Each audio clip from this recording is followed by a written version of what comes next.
Alright, hello and welcome back to another video where I will be analyzing some of my games from a recent tournament that I played in here in St. Louis. So this was a small weekend tournament, 5 rounds, just hosted by the local chess club in St. Louis. And played 5 games. Some of them were quite interesting, I think, and we'll take a look at them, see what we can learn from the opening and the critical moments that happened later on in the games.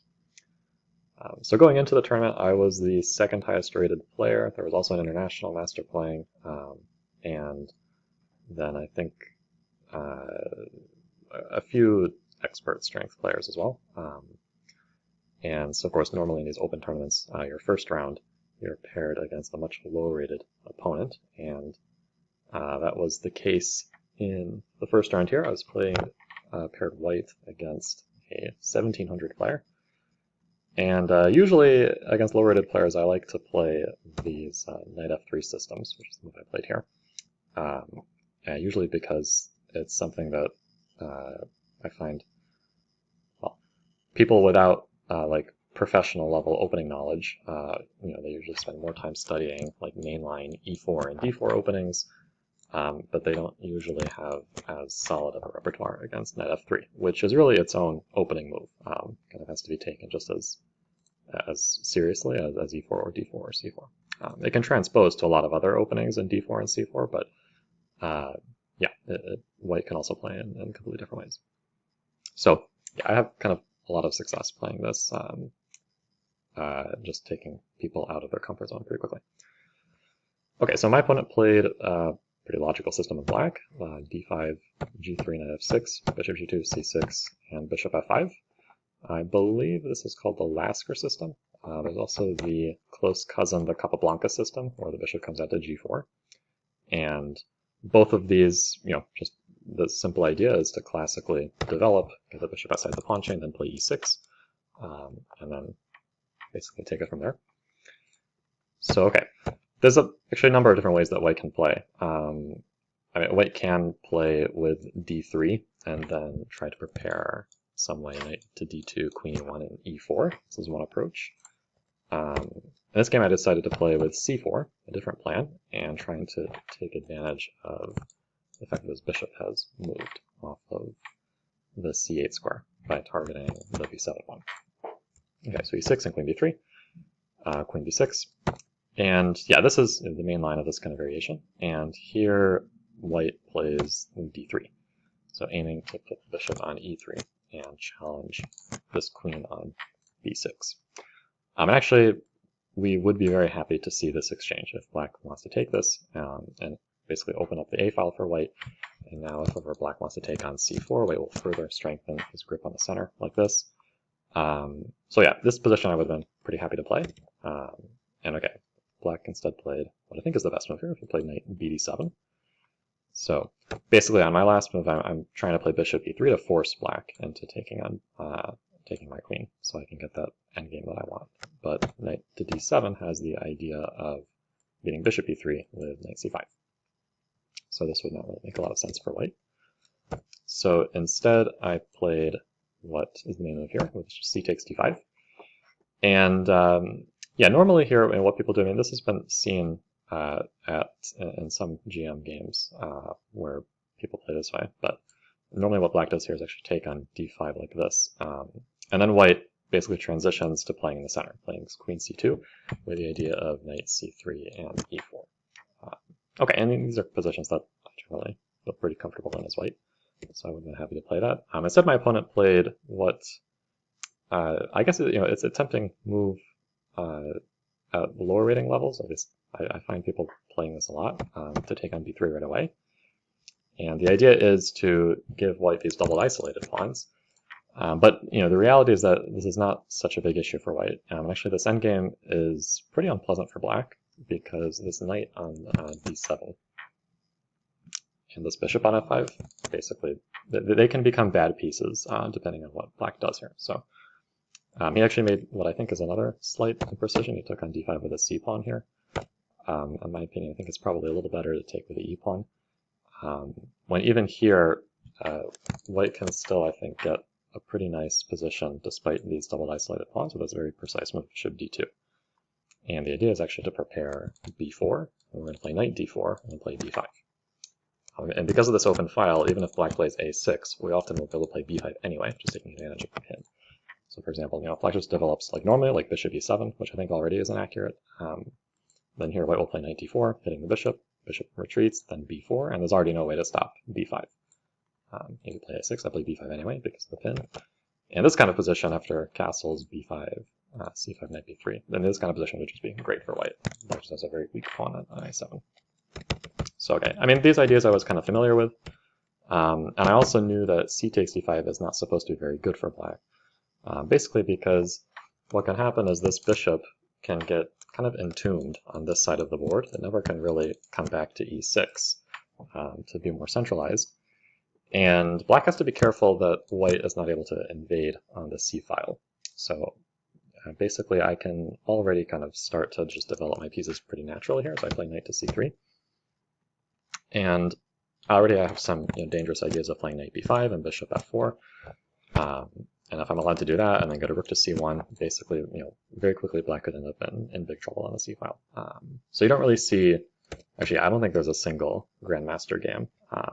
Actually, no, there is one grandmaster game where this was played. And actually, white did not play in the most precise way there, but still ended up winning.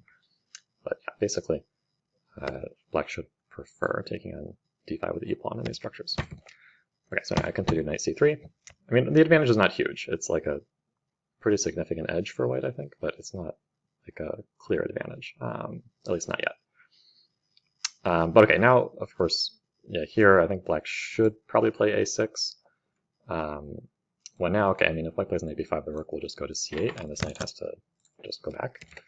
So I was planning to play bishop f4 here, which I thought would still ask some uncomfortable questions for black. I mean, for example, if you play like rook to c8, kind of a natural move, then actually after rook c1, there's this unpleasant threat to take on d5, because I have this intermezzo to take on f6.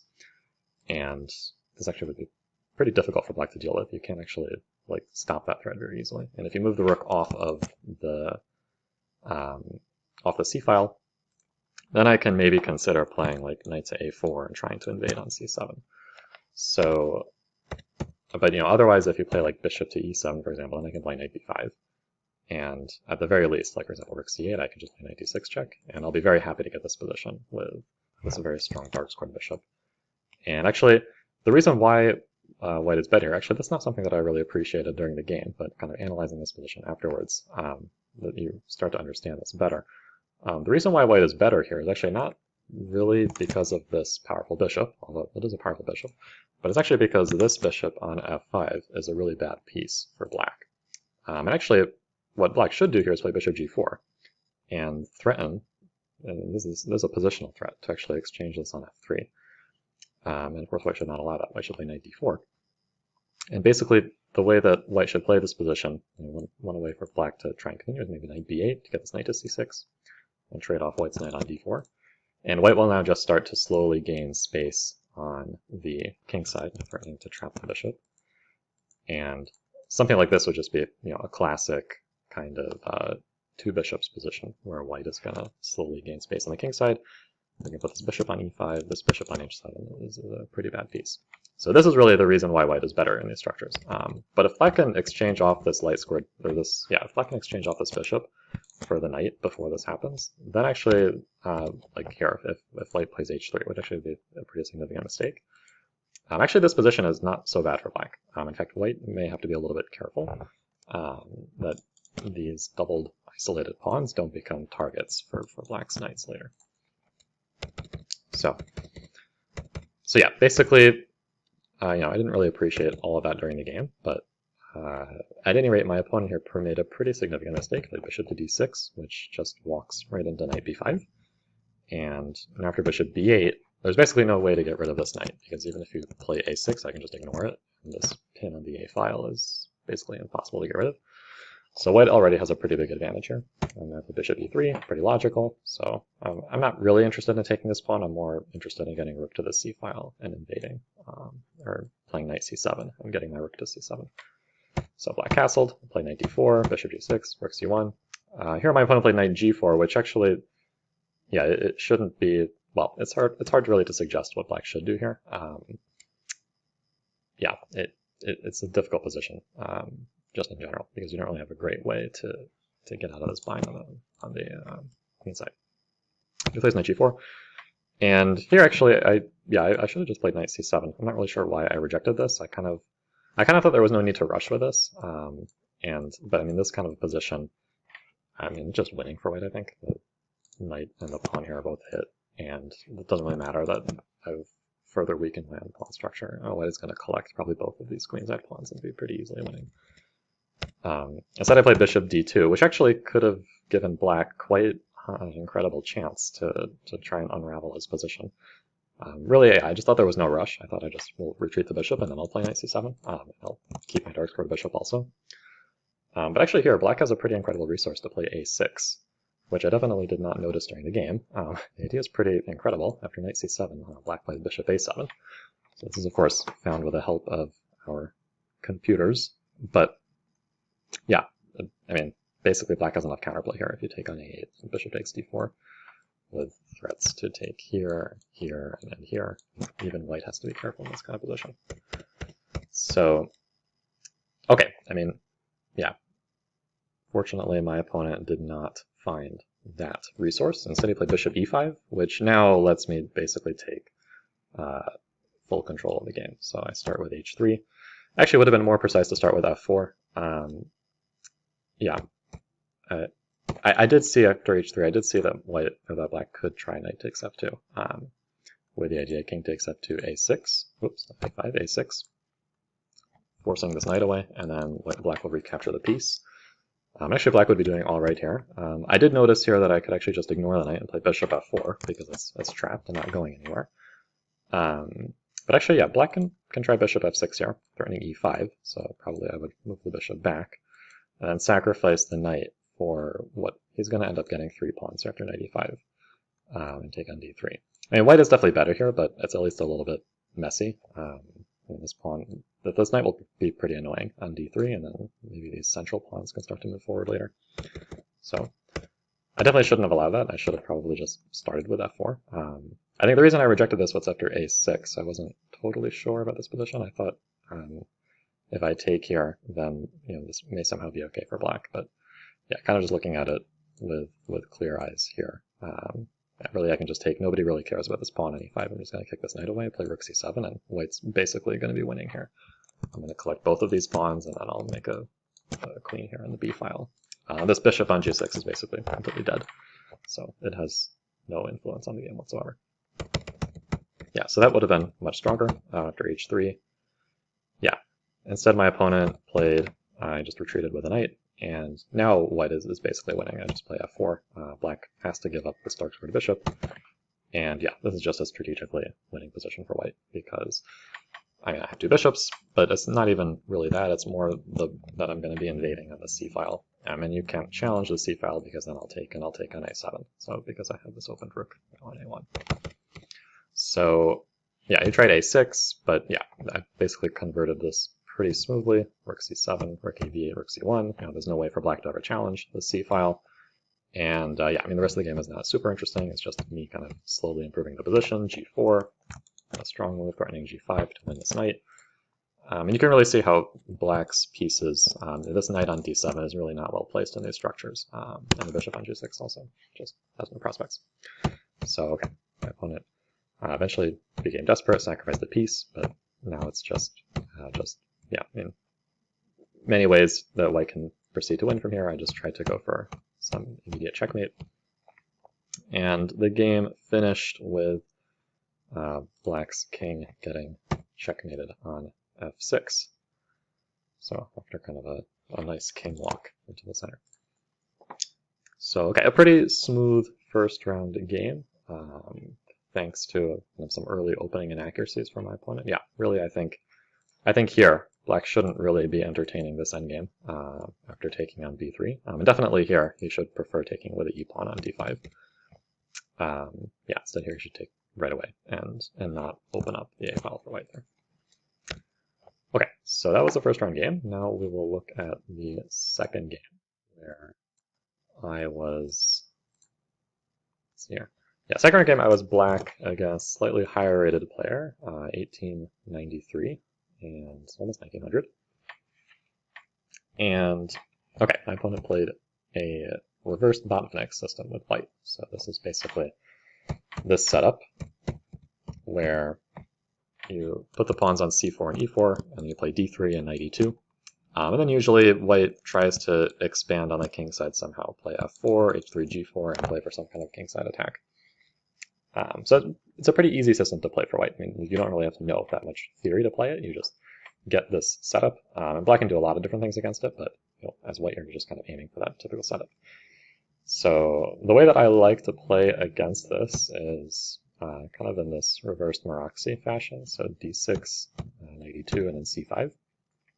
Castles knight c6. So this I was all pretty much familiar with. And actually, one of black's ideas is to play bishop g4 here. So if white plays d3, then I do like this move bishop g4. I'm happy to actually exchange this bishop off for the knight, and then be able to quickly reroute my own knight to e6. And I'm going to have pretty much a full grip on the d4 square. And if I stops that with f3, then the bishop will just come back, and I've committed white to playing this slightly weakening pawn move. And now white is basically going to have to continue forward with f4. And I kind of get a free move to develop my bishop to d7. Okay, so instead my opponent played h3 here, which I thought was designed to stop bishop g4, but I think he had other ideas in mind. He just wanted to quickly go for a kingside attack. So I play a6, and basically black right away has to be getting counterplay on the queen side, otherwise he'll just get smushed over here. And yeah, here I think my opponent got a little bit overzealous on the king side. He really, I think, should just play d3 and finish developing first. And actually, I found this out after the game, but there was a pretty strong Russian grandmaster by the name of Ratmir Kolmov, who played a lot throughout the 1900s, kind of a long chess career there. And he actually played these systems with white multiple times. He has some games here where he played d3 first. After rook b8, he played a4, just clamping down on this b5 break. And here, basically, what I know about this position is black should play knight e8 and get back to c7 and play for b5 anyway. And then white can try to continue with bishop e3 and then play on the king side like this. So instead, my opponent played the immediate f4, which I don't think is quite as good. It really needs to finish development first. So I play rook b8. Okay, not threatening b5 yet, because there will be this double attack with e5 opening up the bishop. But I can prepare it. So I play, opponent plays g4. Now I play bishop d7, and I'm just ready to play b5. So a4, stopping that. Now knight e8, so following this familiar plan to get the knight to c7. And yeah, really here, I mean, white should play d3 and start getting the rest of his pieces out. And then after knight c7, trying to play for b5, probably white. I mean, white can try playing a5, but then play knight e6 anyway and try to collect this pawn. So yeah, this position I think already is kind of more preferable for black, because if I'm going to get b5 in, I'm going to have some counterplay here on the b file. And that's going to distract white from this kingside attack. But instead, my opponent played the very aggressive f5 right away, which I was a little bit surprised to see. And actually here I did consider what the best move was, which is b5. And I am kind of aware that in these structures, sometimes black can just do this anyway as a pawn sacrifice. If your knight takes b5, the idea would be knight e5, threatening the pawn on c4, and also just to take twice on b5. In this kind of position, after d3, taking and the knight c7 is just very good for black. So I think I did consider this, but I thought that there's not really any immediate rush, and I can just play knight c7. Actually here, white could have played a5, which would have been maybe a little bit more interesting. In the game, he played queen e1, and just we'll kind of see what happened after that. But yeah, after a5, the point is if I try to come back with my knight, well, the point is I can't go to e6 anymore, which I would like to do. And if I just go back to e8, then white can actually play knight d5. And it's not actually that easy for me to get this pawn on a5. So because if I take on a5, then white can take on e7.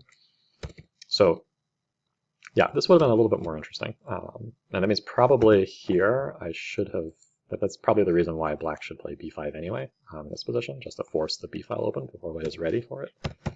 So here for knight c7, white does have this chance with a5. Okay, instead my opponent collapsed pretty quickly. He played queen e1, which is just not a good move. I mean, there's lots of, it just leaves open way too many weaknesses here on the queen side, which I really was not sure what the most accurate way to punish this was, but yeah, the solution that I came up with was good enough. I played knight e5, and computer also gives b5 as basically a pretty big advantage for black. But knight e5 attacks the pawn on c4, not easy to defend it.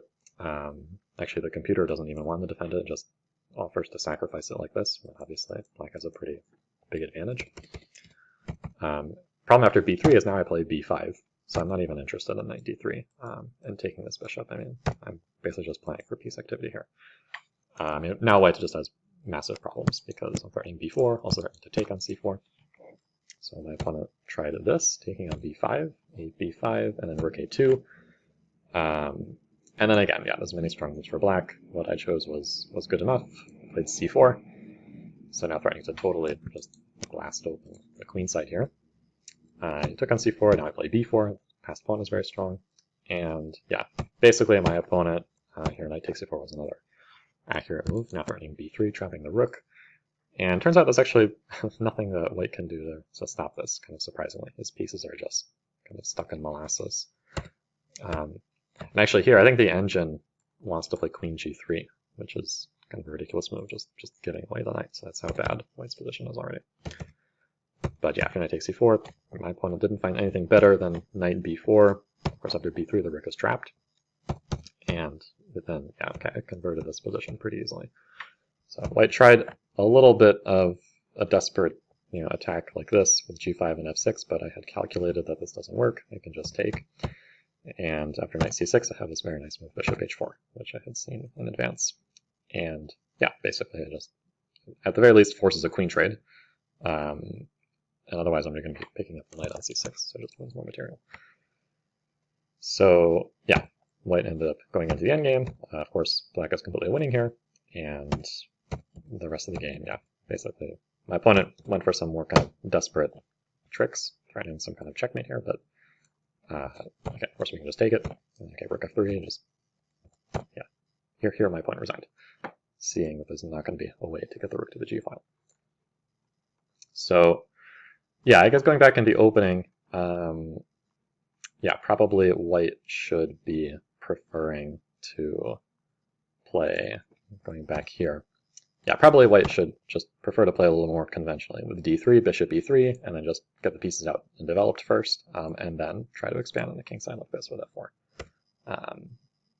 Okay, so that win put me on 2 points out of 2, and in the third round, I played my next opponent, so a little bit higher rated than the last one. So now my opponent is 2100. And actually, my opponent used to be over 2200. So yeah, definitely I would call him a master level player. And okay, I was white here, and I didn't really know what he was going to play, so I didn't have a ton of preparation here. So I just played my usual stuff with knight f3. And I was a little surprised to actually see him play the Dutch. So I played f5, and I was a little bit, yeah, a little surprised. I mean, usually you don't see, at least I don't really see the Dutch played that often. It's not very common at the higher rating levels, but definitely at the club level, it's still a perfectly reasonable opening, I think, because it's not so easy for white to punish it properly. Definitely it's the kind of opening where, yeah, if you don't really know what you're doing with white, you can get into trouble. So yeah, I definitely understand the appeal for black.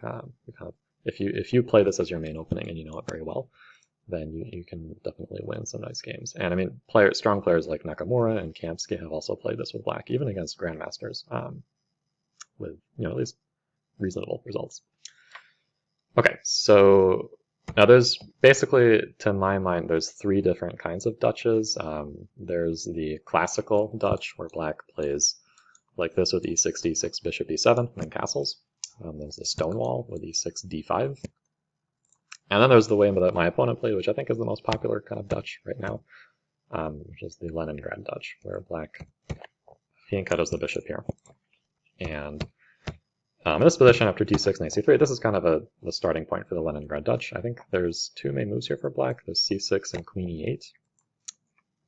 So yeah, during the game, my opponent ended up playing c6, which I figured must be part of his main repertoire, because he was playing still pretty quickly here. And yeah, to be honest, I didn't know that much, like, in depth about this kind of, about the middle games that we get from these positions. So, I mean, I did know at least what the most principled way for white to play should be, at least in my opinion, which is d5 here. And basically the point is after e5, which, you know, black pretty much has to play this, otherwise white, if black just kind of waits around, white is going to eventually get around to opening up the e file, and then this pawn will just become backwards and weak. So black really has to play e5 while he has the chance. But on this structure, after we take on e6, I kind of knew that white is supposed to be a little bit better here, but I wouldn't say that I had a very deep understanding of this position. So we'll actually see, you know, I make several inaccuracies later on in this game. So, okay, I did still know a little bit here, so I know that in this position you can play b3, and even though, just defending the pawn on c4, and even though it looks like there are some dangers on this diagonal, actually white can just take this and offer the rook on a1, and this position is actually just borderline winning for white. Basically, yeah, this knight is just very strong on d6, we have a pawn for the exchange. Black's king is pretty weak, we're going to play bishop g5, b7 pawn is also hanging. So this is just not really playable for black. There actually, you know, have been some games where black tries this, takes on e4, and then after knight to d4, plays queen d7. And I think white can just take on e4. I didn't really know a lot of details about this during the game, but yeah, that's basically, my understanding is that white is supposed to be better here. Just take on e4, but it is playable for black, at least from what I know. Instead, my opponent played the main move, which is knight a6, just continuing development. And then I also knew this other subtlety where you want to play knight g5, hitting the bishop. And the point is that, well, the bishop will move away, so we'll play bishop c8. You can play queen e7 here and just give away the light-scored bishop, but I think, you know, white is just going to be pretty comfortable in these positions. Kind of regardless of what happens, we always have the two bishops we can play with, so I don't really think that that is too ambitious for black. So most people play bishop c8. Now we continue development, bishop b2. And yeah, now basically the idea is we want to provoke h6, which is actually a pretty significant weakening of black's kingside. So now this, after we play knight to f3, this g6 pawn always becomes more of a target. So we have ideas now to play knight h4 at some moment to open up an attack against the g6 pawn. And we can also, if we ever get to play e4 and open up this diagonal, then, you know, for example, you can imagine our queen on c2 will have a nice target there on g6. So yeah, I mean, especially now that black is already committed to playing f5 on move 1, then any additional weakening of the king side is kind of more apparent felt.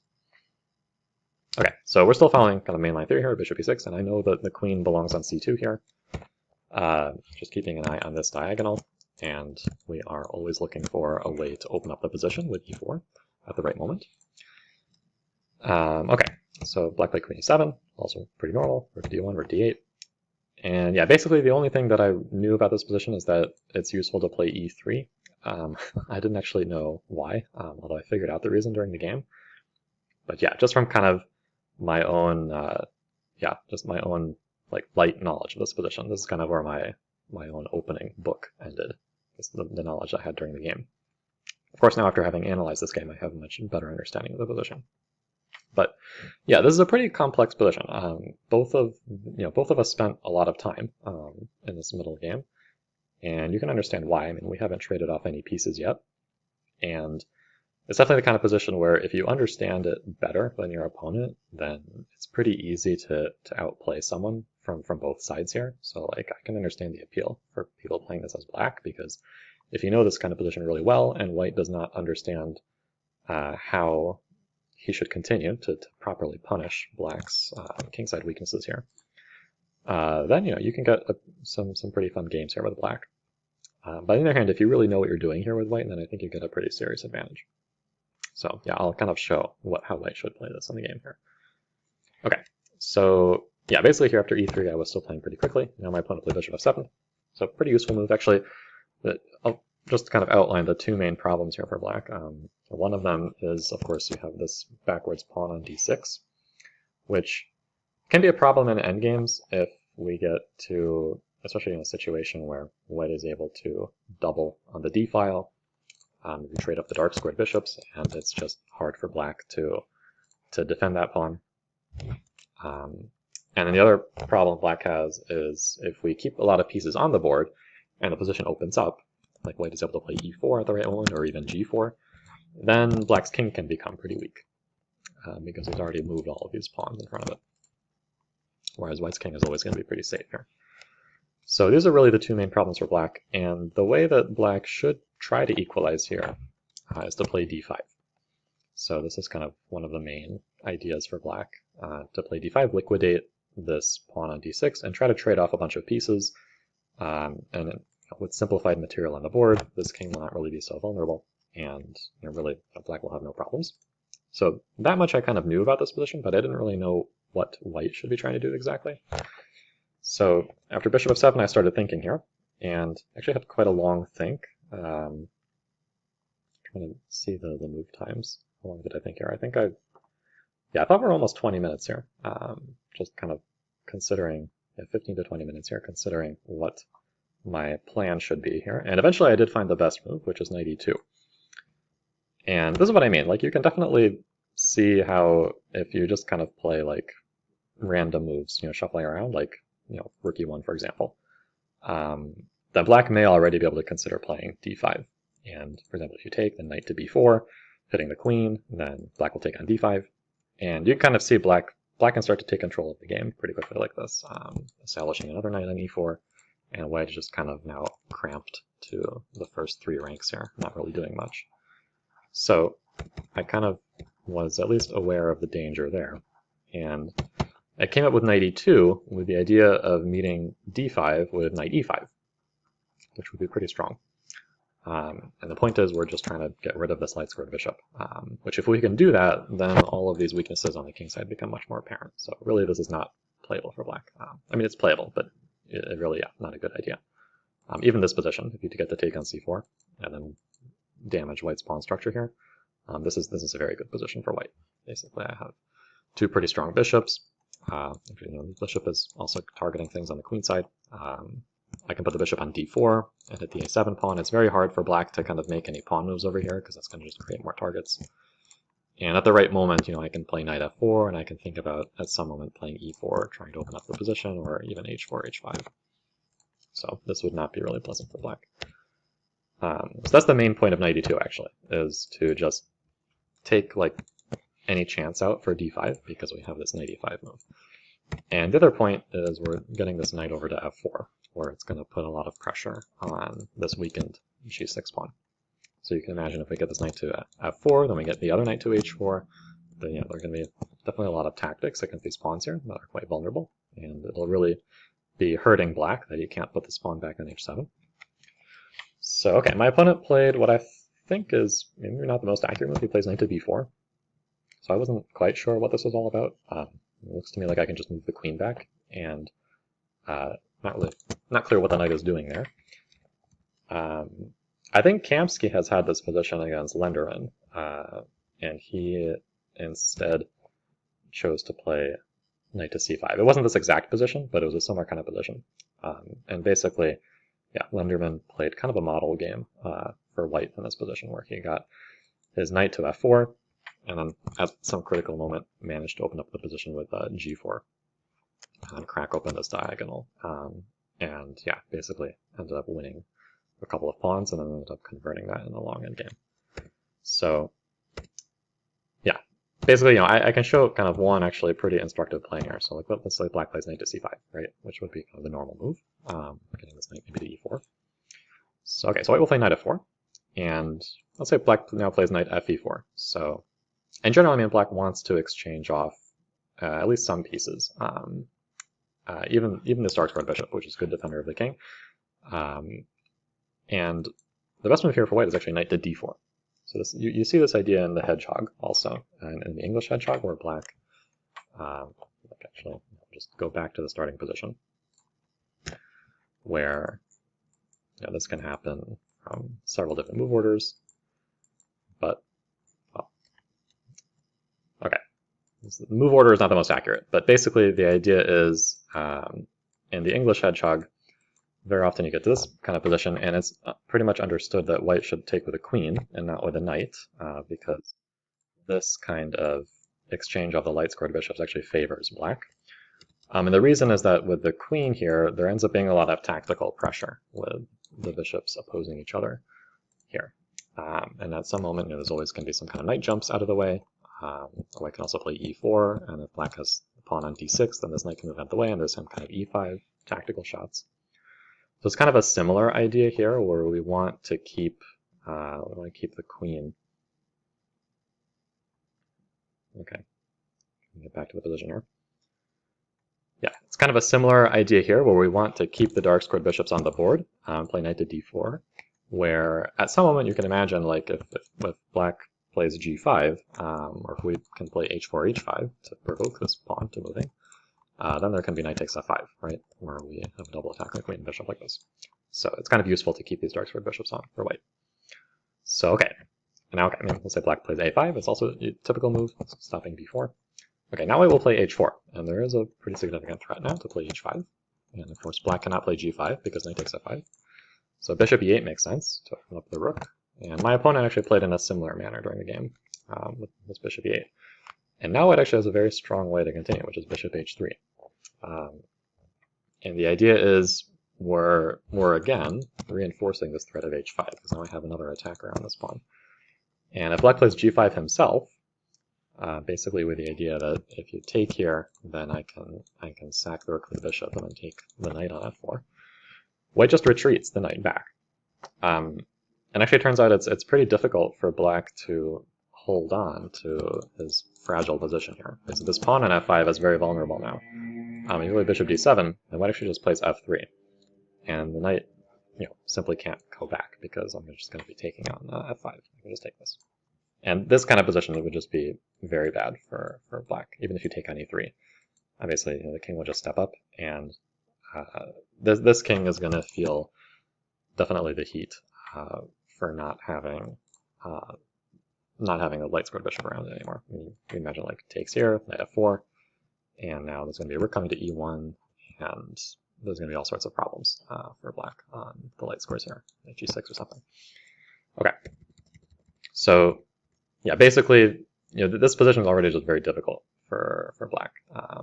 This very strong maneuver to put the bishop on h3 after playing h4.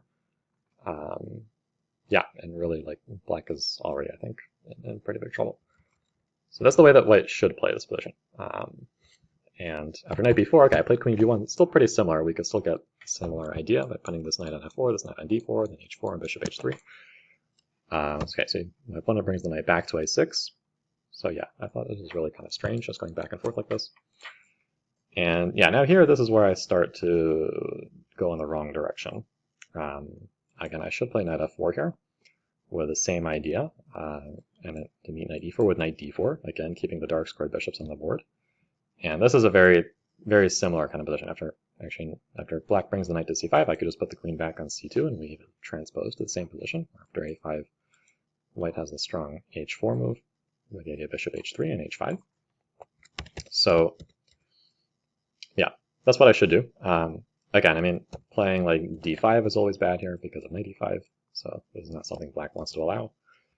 And you even have to be careful that you don't just lose immediately. Like if you play something a little bit imprecise, like knight c5, then actually after knight h4, white is already basically winning, because there's no good way to defend this pawn. If you play queen e8, then queen a1 is very nasty.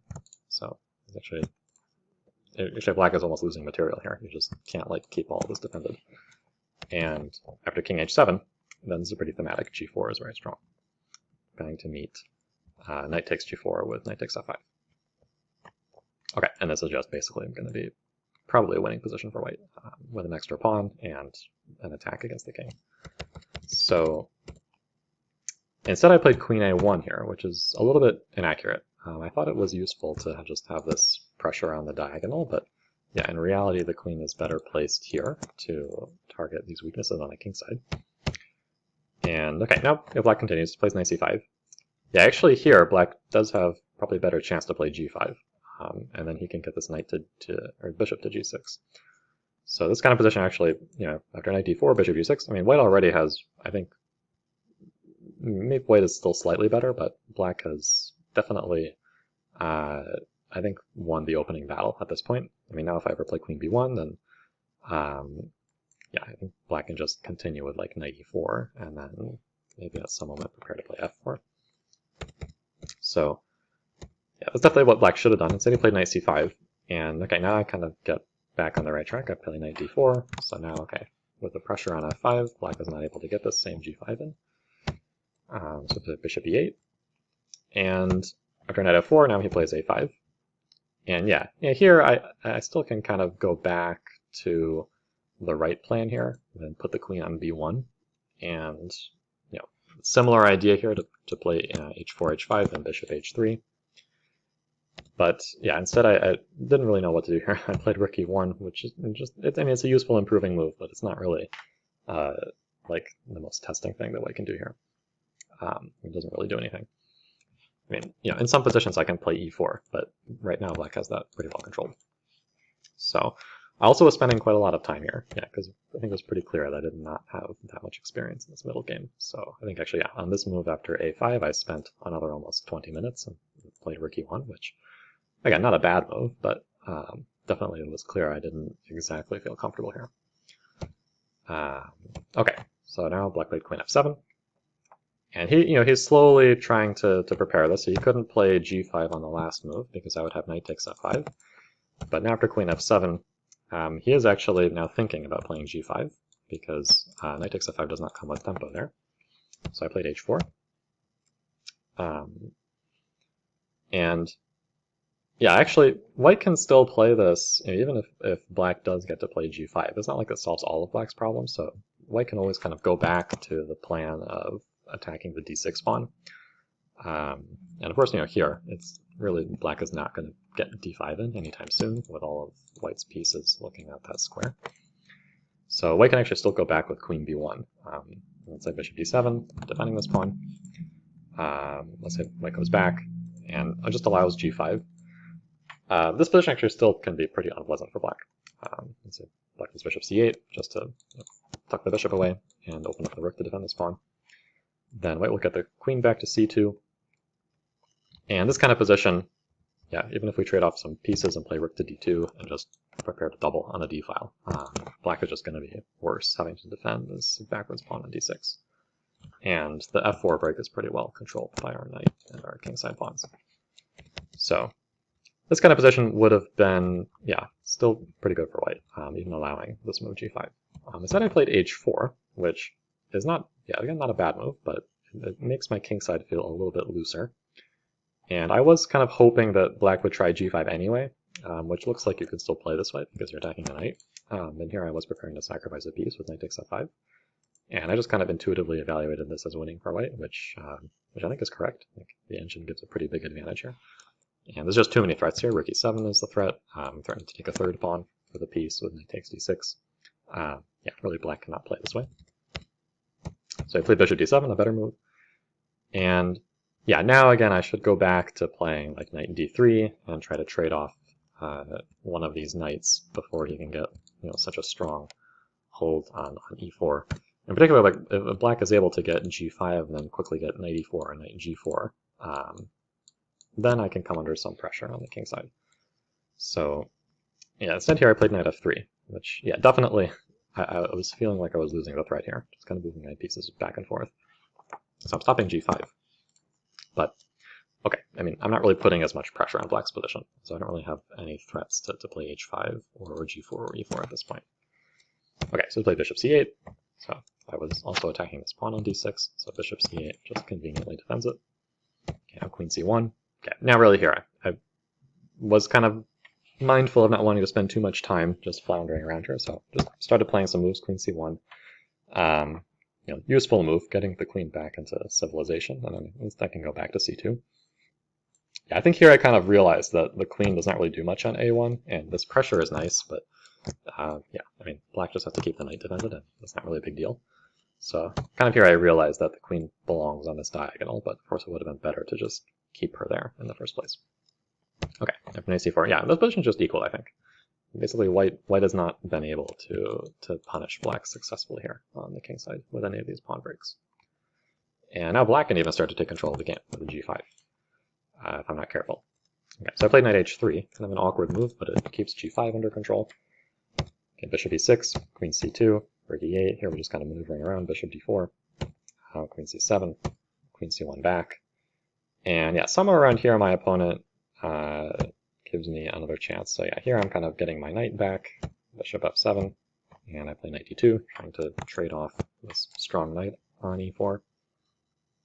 And here I thought during the game black should definitely go for g5. When I thought this was just kind of an unclear position. This bishop was going to come out to h5, and I wasn't really sure how to evaluate this, so I think this is, yeah, the correct approach for black.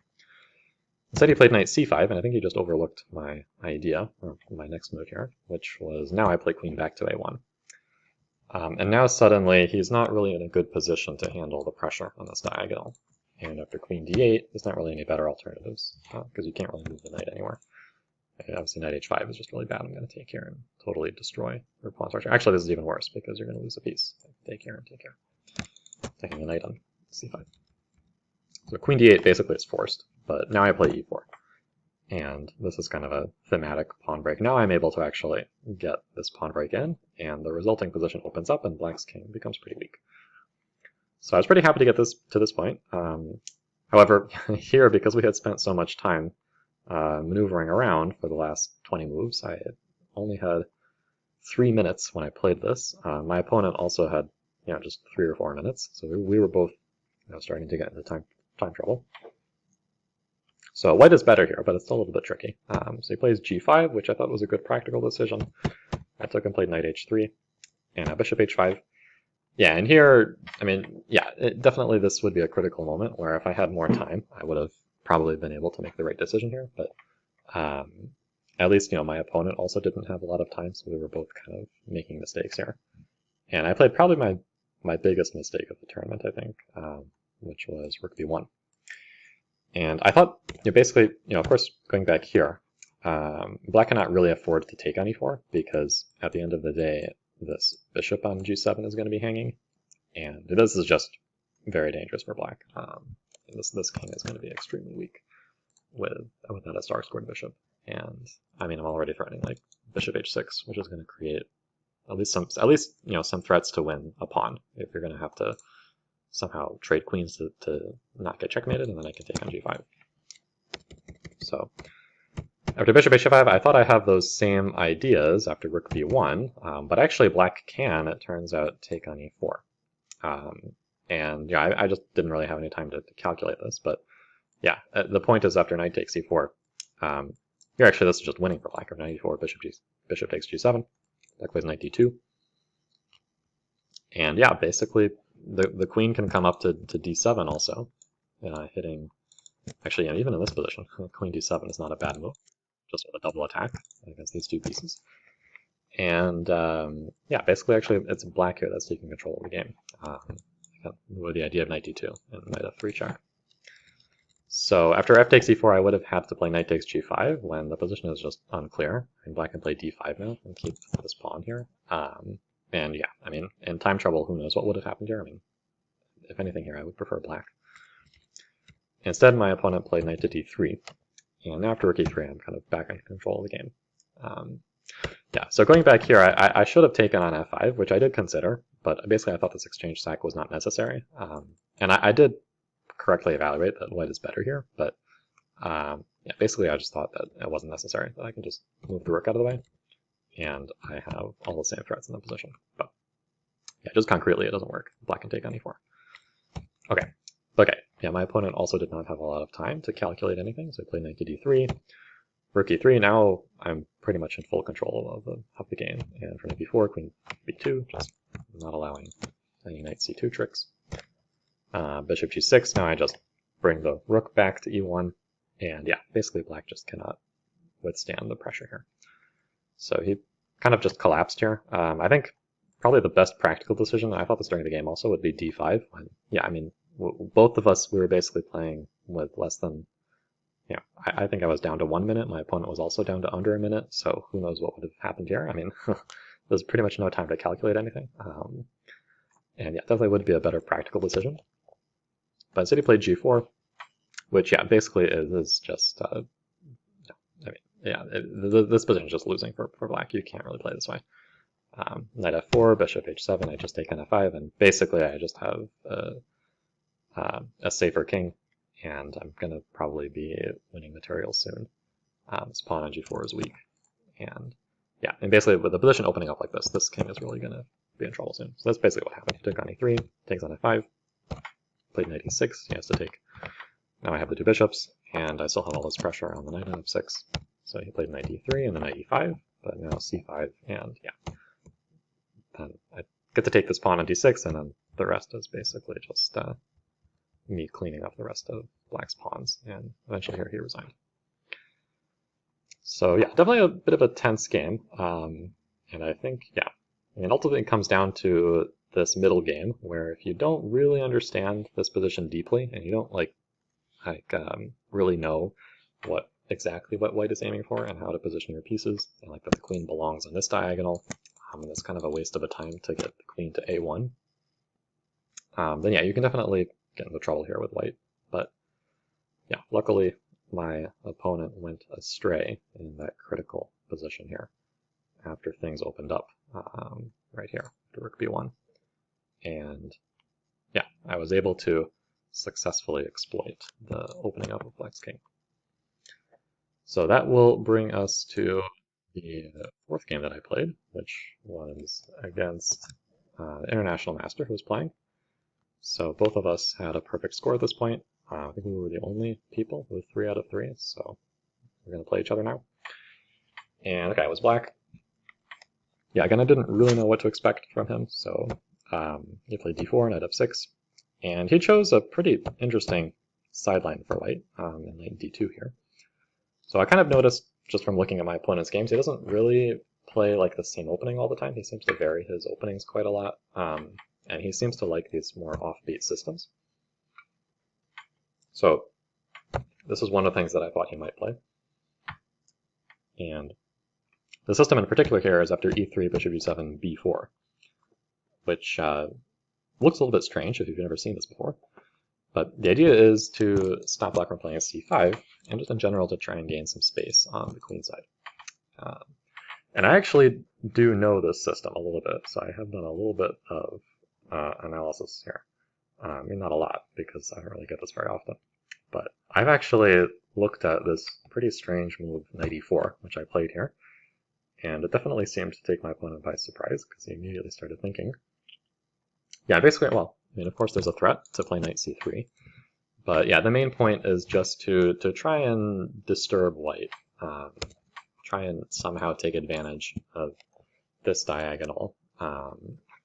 Maybe in some lines, black can also play e5, depending on what white does.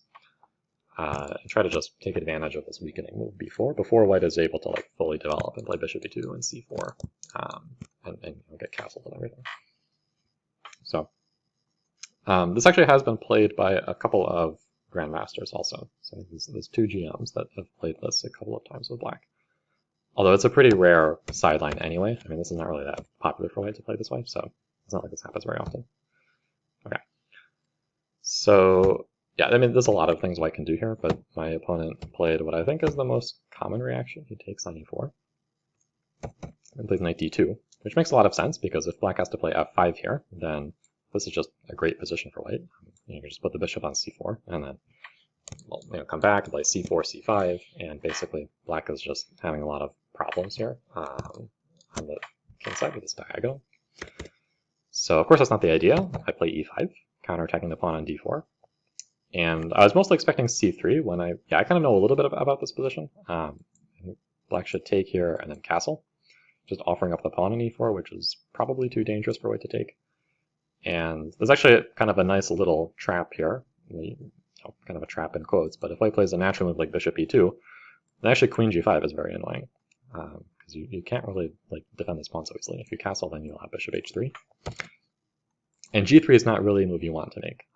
Now black can just kind of play normally and defend this pawn on e4. And yeah, white kind of has to reorganize his pieces now to justify this pawn on g3, which weakens all the light squares around his king. So I was, at least ready for that. Instead, my opponent played d5, which is not a move that I had looked at before. And I was not, I have to say, I was not quite understanding the idea here. I mean, to me, it seems like a pretty weird pawn sacrifice. But actually, apparently it's not that bad. At least the engine does not think black has too much of an advantage here. So it can't be that bad. Okay, so I just take. And he thought for a very long time here, which was also surprising. Actually, he thought for more than half an hour, which, yeah, also kind of confused me because I would think, you play d5 and then after I make kind of the obvious move capturing it, I don't really understand why now you would think for more than half an hour, but okay, anyway, he ended up playing bishop c4, which I think is, pretty reasonable move. You could also play c4 when here, I think this is just my own analysis after the game, black should play queen d7. The idea is after queen d8, white can throw in this check on a4 and just try to make black's pieces a little bit awkward. It's a typical idea, but on d7, this queen actually is pretty well placed, and we can play d6 and bishop d7 later. And this endgame taking on e4 is just bad for white, pretty much. Black will just take, and can play bishop f5, and very quickly get a big initiative with like knight a6 and long castles. So this is just not really playable for white. So I think, here, like white can play queen b3, for example, and then black can just castle and just like let white take this pawn. And then we're going to continue development with b6. Maybe we can play a5 also, and just poke white on the queen side here. So basically, position is just equal, I think. Okay, after bishop c4, I played, actually what I think in hindsight is a slightly inaccurate move, although my opponent didn't react in the best way. I played queen d8, and my idea was after knight takes e4, I now wanted to play queen h4, which actually would be quite good for black. At least it's a little bit annoying for white to deal with this, because there's also some tactical issues with f5 and e4, depending on what white does, which is going to open up an attack on the rook in the corner. So instead, my opponent played a4. I also have another idea in this position, which is to play queen g5, kind of similar to the queen g5 idea in other positions, which my opponent, I think, overlooked. And so here, actually, white should just castle, when actually this position could be a little bit unpleasant for black. I didn't really appreciate this during the game, but like if I just castle, then white is just better, I think, after knight takes e4, because this bishop on g7 is not very good, and it's not really going to be easy for me to play f5 with a strong bishop on c4, and white already has started to gain some space on the queen side here, so I can easily see this being like an unpleasant position for black to play. But then if I have to keep this pawn on e4 and play f5, this also looks a little bit scary. After a4 and bishop a3, it looks like white has pretty good compensation here. So probably that means that queen d8 is not the most precise. And I think, if I had this position again, I would play queen d6, which is a little bit more, a little more precise. Now, the idea is not really to take this pawn. The idea is to play bishop e6 and just immediately challenge this bishop. And of course, you can't take on e4 now because the b pawn is hanging. So I mean, I'll be happy to take that with check and force your knight back to d2 and then just castle. So I would expect a4 here. So I did think about this during the game, actually, and I didn't even want to consider going into a position like this. But the idea is to play bishop e6. And let's say white plays queen e2. Black just continues developing, and it's still actually not so easy to take this pawn, right? You can't take it right away because there's queen takes b4 check again. So b5 maybe makes sense. And now, basically, black is going to take, and then take with the queen. Then I can play, for example, knight b6 and queen d5. And I can give the pawn back, trade the queens, and then be able to just respond with f5 and e4 with black. It's probably a little bit better in those positions. So this queen d6 is what I would play in the future, I think. But instead I played queen d8, and my opponent played a4. Again, I think he should castle. And now I played a good move, queen g5. So this is kind of an alert reaction, just to poke at white's kingside before he's able to fully kind of organize his pieces. Because now if he castles, of course, it's bishop h3. So I think my opponent kind of realized that things are not so comfortable for him. I spent a little bit of time calculating knight takes e4. So actually before I played queen d8, I spent a little bit of time here. or rather, no, I think I spent, yeah, I spent about 20 minutes actually on queen g5. Because one of the lines I was calculating was knight takes e4. And after queen takes g2, white can play this move queen 5, which is actually pretty scary looking. Because not only are you threatening queen takes f7, you're also actually threatening knight f6 check. And I was trying to decide if this position, after queen h1, king d2, and castles, is any good for black. After knight f6 and queen takes h1, white has a queen for a rook and a knight, I think, and a pawn also. And it looks like there is some kind of discovery here on this diagonal and with this king being weak. And I did correctly evaluate this as actually good for black. Because I saw rook d8 check after king e1 and e4, and I thought this actually is just almost winning for black. Although I missed rook a3 here. Just defending against bishop c3 check. And after bishop g4, this bishop e2. But yeah, here black can just play bishop f5 and is better, I think. But my original assessment of this position as good for black was correct. So that was the main thing I was calculating, just to make sure that did not work. The computer actually has a pretty interesting idea here to play g3, which definitely is hard for a human to make. After bishop h3 and take on e4, queen f5, this looks like a pretty big problem because bishop g2 is a threat. But actually the engine plays f3 after bishop g2 and then plays rook f1, just sacrificing the rook. And white actually has pretty good compensation here. Like, the engine does not give black more than a small advantage here. Which is definitely interesting. I mean, you wouldn't really think that white has full compensation for the exchange here, but it's not really. Well, I mean, black's rooks are not activated yet, and this king can be a little bit uncomfortable. Not really so easy to castle. Or at least, if you do castle this way, you have to contend with some pressure on this diagonal, and this bishop coming to a3. So I can definitely see where white gets some compensation. I mean, also this queen is awkward. I can play like g4 to chase this queen around. But yeah, definitely this is, would be a pretty unorthodox position. Instead, my opponent played king f1, which is not really as good.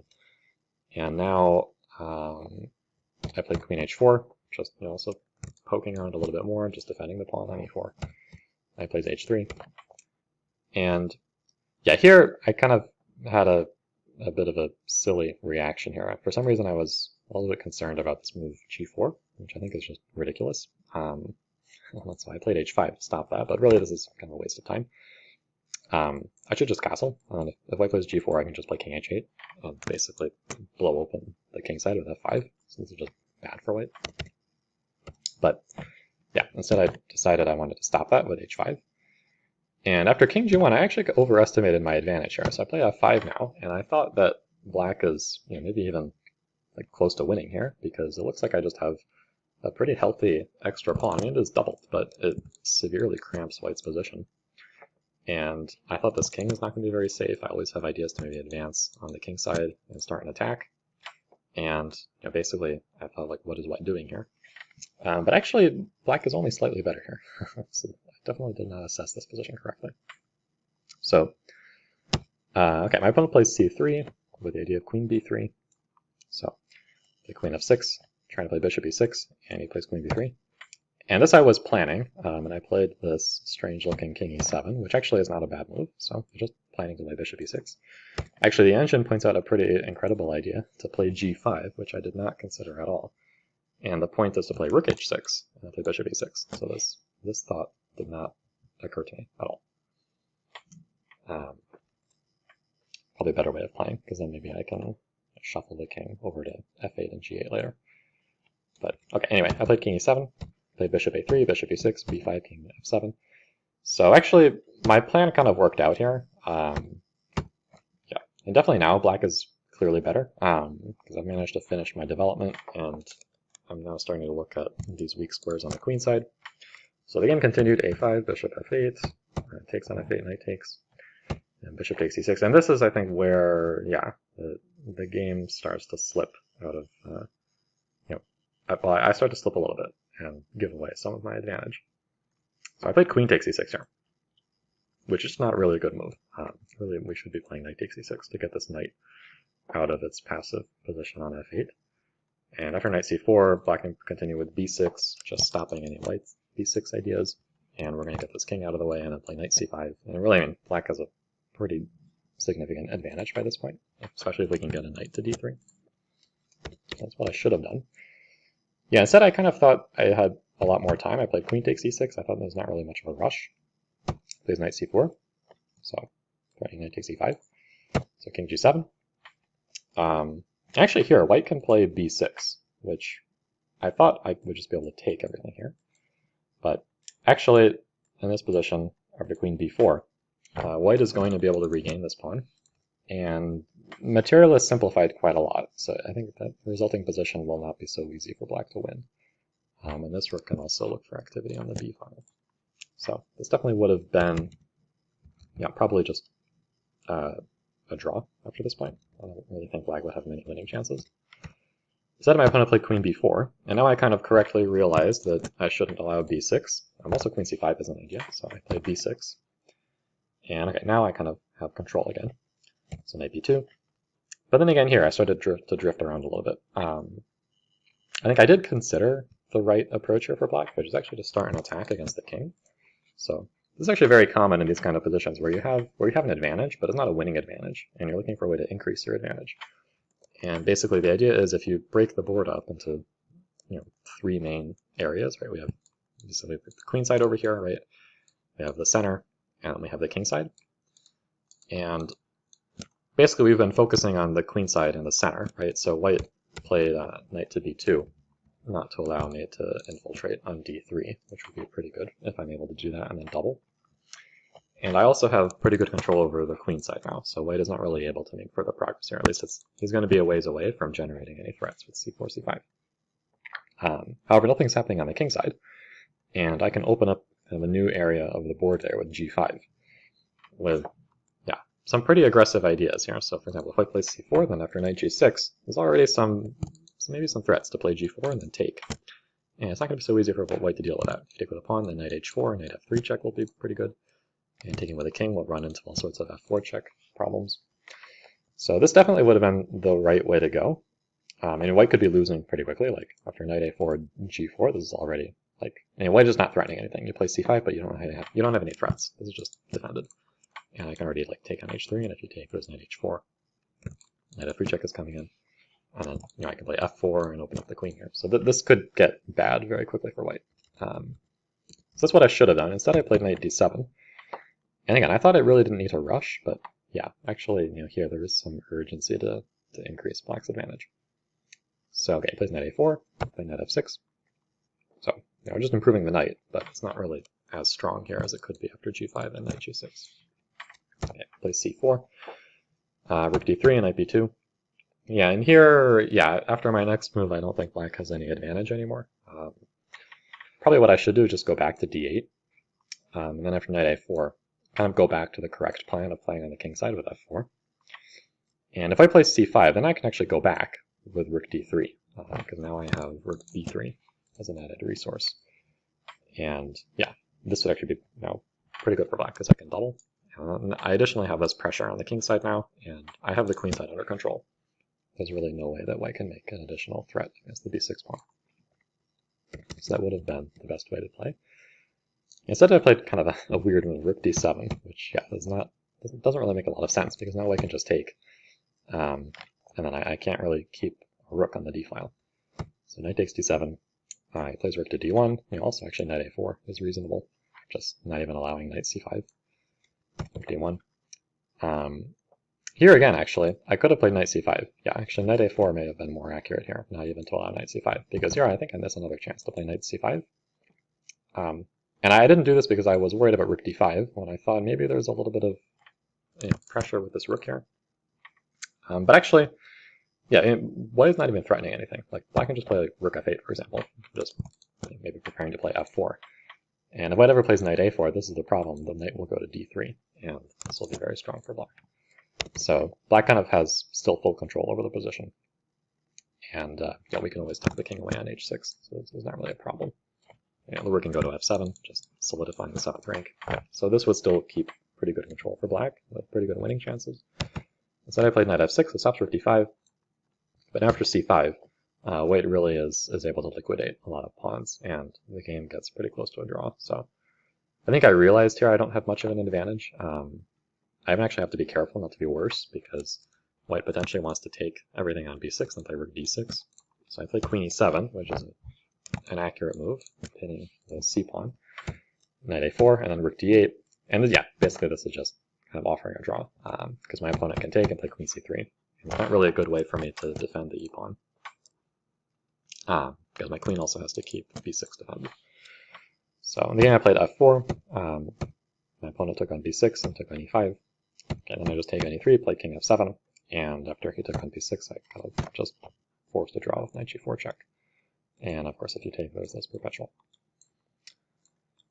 So definitely kind of a disappointing game. At least, going back to this position, I had definitely a pretty significant advantage, and I didn't really find the correct approach to increase the advantage further, which, even going back here, like knight takes e6, yeah, queen takes e6, which is kind of a strange decision, not really prioritizing activating this knight.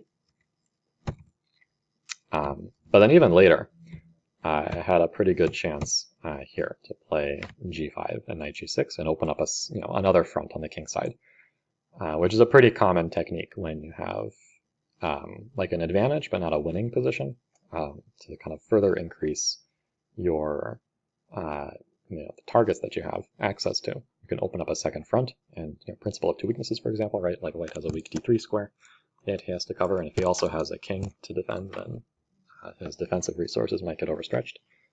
So I kind of knew that, and at least to my credit, I did consider playing on the king side like this, but yeah, I just kind of thought there was no urgency, there was no rush, and I can just kind of slowly improve my knight. But yeah, I definitely underestimated the strength of white's queenside play here. And after c5, there's really nothing here for white or for black. So yeah, after that game, I had 3.5 out of 4. So we will look at the last game, which was then again against a much lower rated opponent. So here my opponent is rated 2000, yeah, in the low 2000s. Although I think he did used to be over 2200, so at least is a stronger player. And okay, I was white, and again I played my kind of reliable knight f3 repertoire here. So okay, my opponent chose the symmetrical Grunfeld setup, and against this I actually like to play c3, which I've had, again, a lot of success with against lower rated players. The main move here is c4, but c3 is just a nice way to avoid any kind of theoretical discussions. And it also actually, like, white can get an advantage here if black is not really paying attention. So that's actually what happened in the game.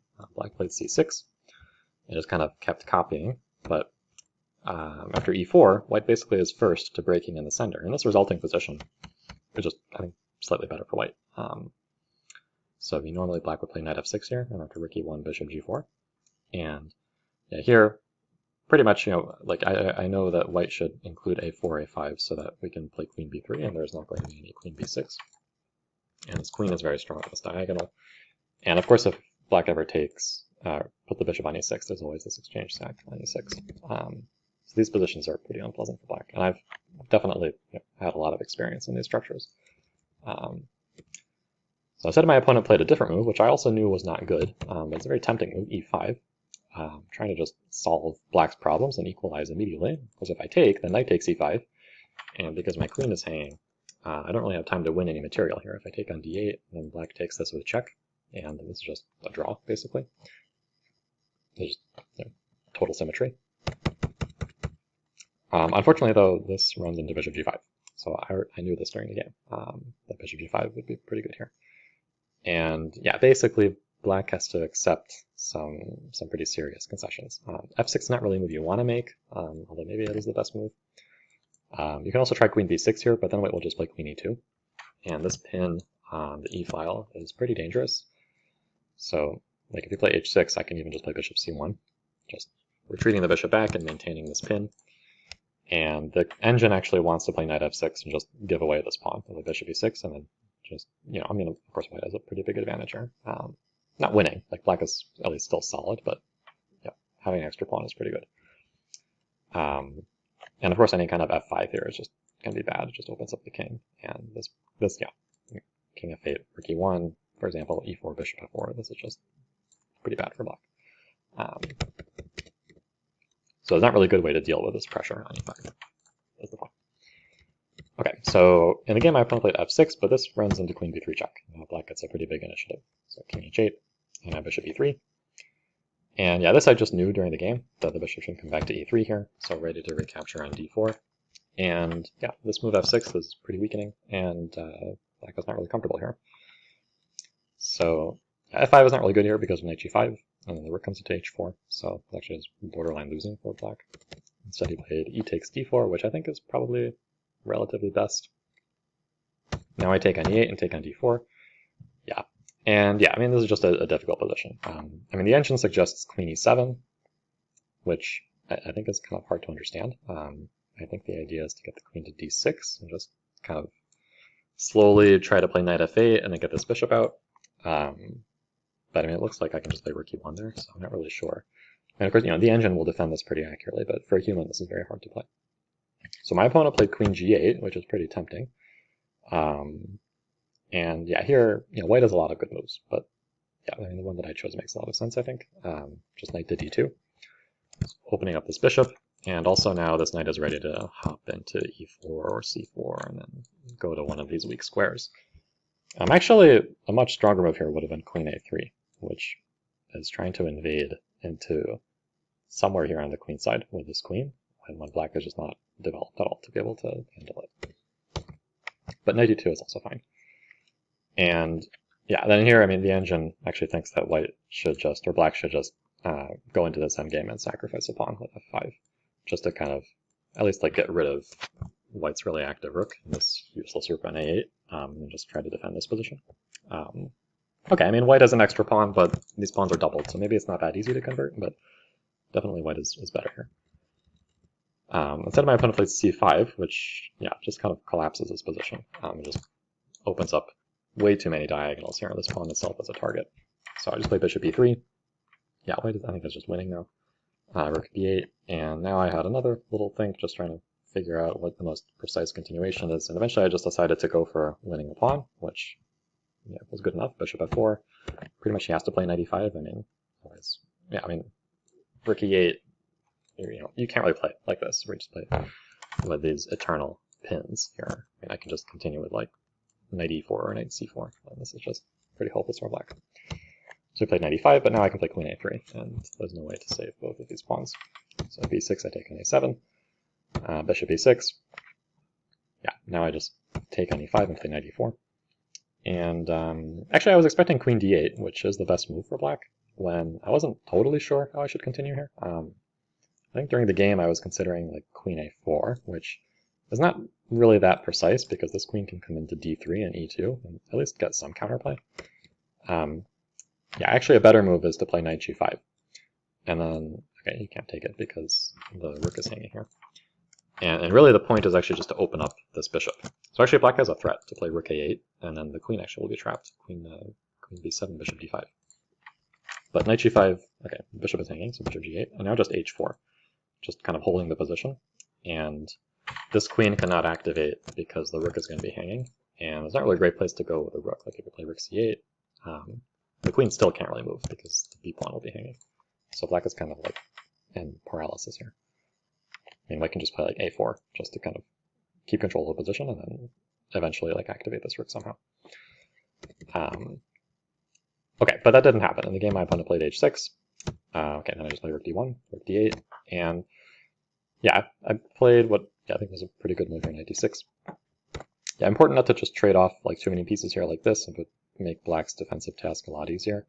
You know, this queen can potentially get active here, and I don't really want to allow that. And even though this looks like it puts the knight in a self-pin, this actually is a pretty useful technique to remember, where you can use a knight to basically intercept major pieces of your opponent. And it's really good for just like, you know, sticking it on a file like this, on a square that you can keep well defended. And it just, you know, basically interrupts black's ability to get counterplay on the d file. And of course the b6 pawn is hanging too. And if I really need to, I can play rook d2 and unpin it with knight e4 back. Yeah, so I mean, there's not really, yeah, there's nothing to suggest here. I mean, black is losing here, but he took on a2, I take on b6. After rook b8, I do the same thing again. I play knight b7, which also just, yeah, and even safer here because now just the bishop is defending it. And my opponent Yeah, I got nothing really to suggest here. I played bishop f8, and then queen c7 will win more material, hitting the rook and the pawn on e5. So after that, I ended up with 4.5 out of 5, so sharing first place with the international master, who also won his other games. And yeah, definitely some good instructive moments here. I mean, overall I played pretty well, but yeah, definitely I made some small inaccuracies in some of these games, and can learn something from the opening. So that will be it for this video, and we will, yeah, maybe be back another time with some other games to analyze.